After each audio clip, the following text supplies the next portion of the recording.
Hello दोस्तों, मैं विनय कुमार। आज की जो कहानी है उत्तर प्रदेश के मुजफ्फरनगर जिले के बुढ़ाना थाना क्षेत्र की।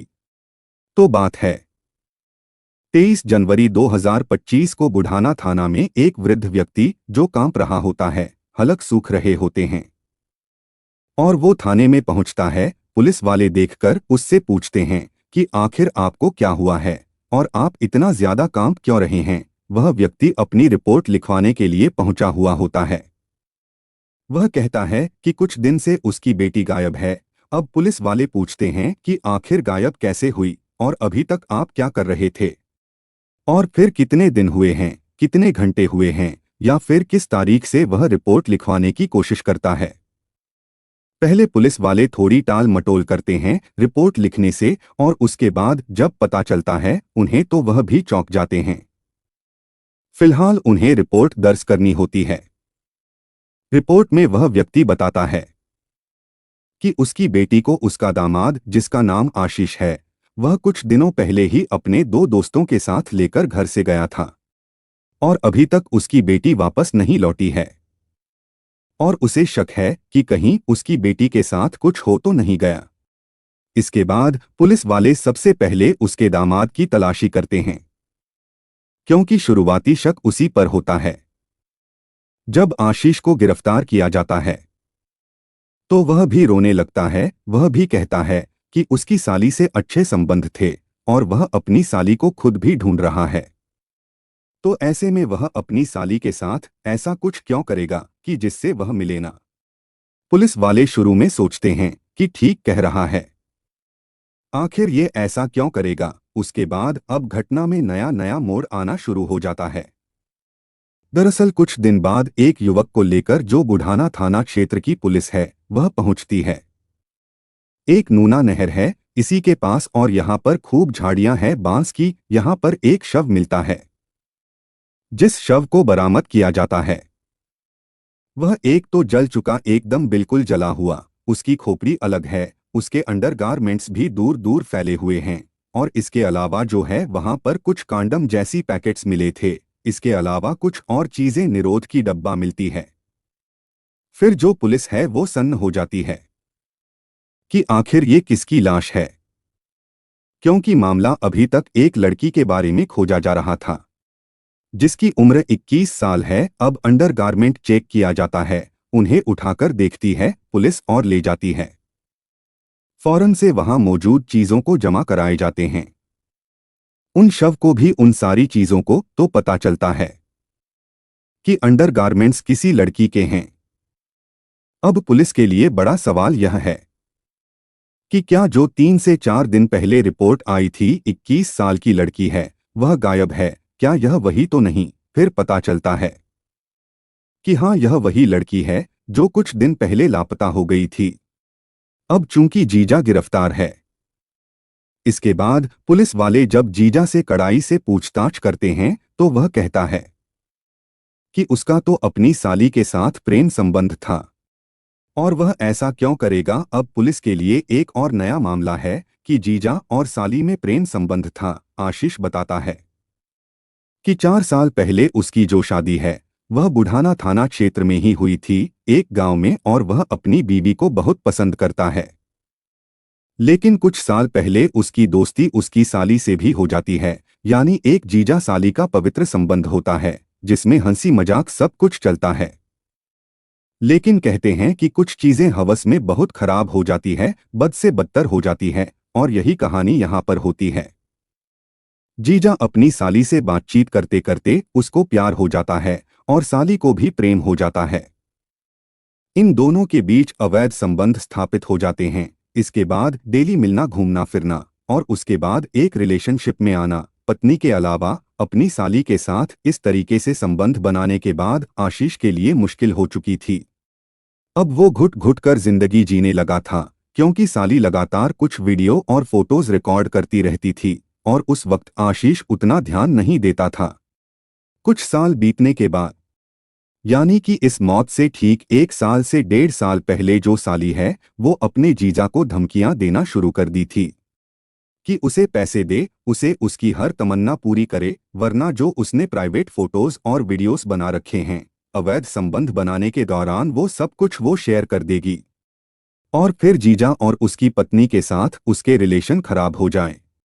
उसकी समाज में जो उसकी इज्जत है, जिस चीज के लिए वह भी खराब हो जाएगी।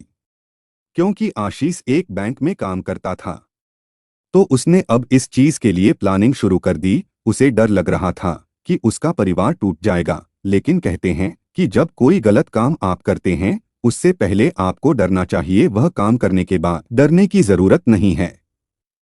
फिर क्योंकि अब आपको फल की चिंता करनी पड़ेगी। आशीष के साथ भी कुछ यही होता है। साली की तरफ से ब्लैकमेलिंग होना शुरू हो जाता है।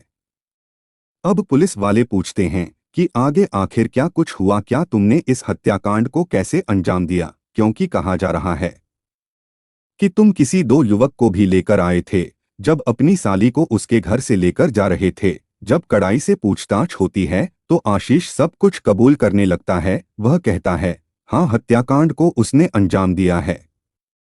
लेकिन इसी ब्लैकमेलिंग के खतरे से, इसी डर से उसकी साली लगातार उस पर प्रेशर बना रही थी कि पैसे उसे चाहिए और चाहिए तो चाहिए। आशीष जब खुद को नाकामयाब पाता है तो अपने दो दोस्तों को, जो मेरठ के रहने वाले हैं, उनसे संपर्क करता है। इनके नाम है शुभम और दीपक। 30,000 में साली के मर्डर की पूरी क्राइम कुंडली तैयार की जाती है। आशीष इसके लिए अपने ही बैंक से लोन लेता है। पर्सनल लोन 40,000 का लेता है। इसमें से 30,000 अपने दोस्तों को देता है और 30,000 में ही यह पूरी मर्डर मिस्ट्री है। यह तीनों मिलकर अब साली के घर पे पहुंचते हैं और वहां से उसको गाड़ी में बिठाते हैं। घुमाने के बहाने उसे कहीं लेकर जाते हैं और नानू नहर के पास सबसे पहले यह तीनों मिलकर उसके साथ गैंग रेप करते हैं। गैंग रेप करने के बाद उसकी ही चुन्नी से उसका गला घोंट देते हैं और इसके बाद फिर पेट्रोल छिड़ककर उसे आग लगा देते हैं ताकि यह पता ना चल सके कि आखिर उसके साथ क्या कुछ हुआ है और क्या यह कोई हादसा है या फिर साजिश। आशीष ने गलत काम किया। उसने सबसे पहले तो अपनी साली के साथ ऐसे संबंध बनाते समय अपनी पत्नी के बारे में भी नहीं सोचा और ना ही यह सोचा कि एक पवित्र रिश्ता जो है वो खराब कर रहा है, उसका गला घूंट रहा है और हर बुरे कर्म का अंजाम बुरा होता है। अब आदित्य बंसल जो एसपी हैं मुजफ्फरनगर के, उनका इस मामले में क्या कुछ खुलासा है और आखिर पुलिस तह तक कैसे पहुंचती है। इस लड़की को उसके जीजा आशीष और उसके दो साथी शुभम और दीपक के साथ एक स्कूटी पर जाते हुए देखा गया था, जिसके बाद से उस लड़की को नहीं देखा गया था और घर वालों द्वारा यह आशंका जताई गई कि इन्हीं तीन लोगों द्वारा जो कुछ गलत काम है वह इस लड़की के साथ किया गया है। इस सूचना पर तत्काल थाना बुढ़ाना पर सुसंगत धाराओं में मुकदमा पंजीकृत किया गया। इसके बाद जो इसमें मेन अभियुक्त आशीष है, इसको गिरफ्तार किया गया। गिरफ्तार करने के उपरांत जब इससे विस्तृत पूछताछ की गई तो इसमें यह तथ्य प्रकाश में आया कि आशीष जो रहने वाला थाना मवाना मेरठ का है, इसका अपनी साली के साथ पिछले 2 साल से अवैध संबंध थे। इन दोनों के आपस में कुछ अश्लील फोटो वीडियो भी थी जो लड़की के पास थी और जो लड़की पिछले 2-3 महीने से लगातार इससे कुछ डिमांड कर रही थी, कुछ दिलवाने के लिए, कुछ सामान के लिए, कुछ पैसों के लिए और ज्यादा टाइम देने के लिए। और यह डर रहा था कि कहीं ये बात सामने ना आ जाए, इसकी वाइफ को ना पता लग जाए, इसके घर को ना पता लग जाए। और यह काफी मेंटल स्ट्रेस में था और इस चीज का डर में था कि कहीं ये बात इनके अफेयर वो बाहर ना आ जाए। और ये आर्थिक तंगी में भी चल रहा था। उसकी जो जरूरत वो पूरी नहीं कर पा रहा था। इसी तनाव के चलते इसने ये बात अपने एक साथी शुभम, जो इसके साथ ये हॉस्पिटल में नर्सिंग स्टाफ में काम करता है, तो आर्यव्रत हॉस्पिटल में इसी के साथ का जो एक वर्ड बॉय है, उसके साथ इसने बात साझा की कि मैं बहुत तनाव में हूं और मैं इससे मुक्ति चाहता हूं और मैं इसको मार देना चाहता हूं। तो शुभम ने बात बताई कि मेरा एक और साथी है, मेरे ही गांव का, सरजना, मेरठ का रहने वाला। अगर तुम हमें 30,000 दो तो हम तुम्हारे इस काम में मदद कर देंगे। तो इसने 40,000 का लोन लिया। 40,000 का लोन लेने के बाद इसने 15,000 उन्हें एडवांस दिए और 15,000 घटना करने के बाद दिए। इसकी निशानदेही पर जब हम उस घटना स्थल पर गए जहां पर लड़की को मारा गया था और उसको जलाया गया था, तो वहां पर मौके पर एफएसएल की फील्ड यूनिट भी बुलाई गई। क्राइम सीन को सुरक्षित किया गया। वहां पे लड़की के जो स्कल मिले, उसके अध जले कपड़े मिले, उसका फुटवेयर मिला, एक अंगूठी मिली, बाल मिले, बाल में लगा हुआ क्लचर मिला और उसके अंडर गारमेंट्स मिले जो उसका क्लचर है, उसका फुटवियर है और उसके अंगूठी है। उसको लड़की के घर वालों ने, उसके माता पिता ने, उसके भाई ने उसको पहचाना। तो सुना आपने आखिर किस तरीके से एक जो रिश्ता था, एक परिवार था, वह सब कुछ उजड़ गया सिर्फ हवस के चक्कर में।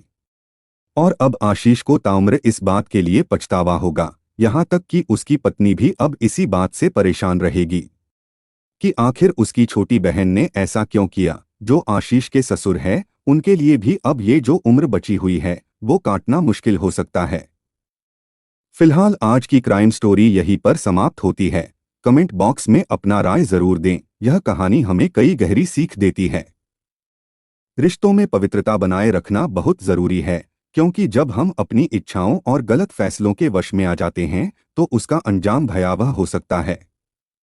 आशीष और उसकी साली की कहानी केवल व्यक्तिगत गुनाह की नहीं, बल्कि उस सामाजिक गिरावट का भी उदाहरण है जहां रिश्तों की मर्यादा टूटने लगती है।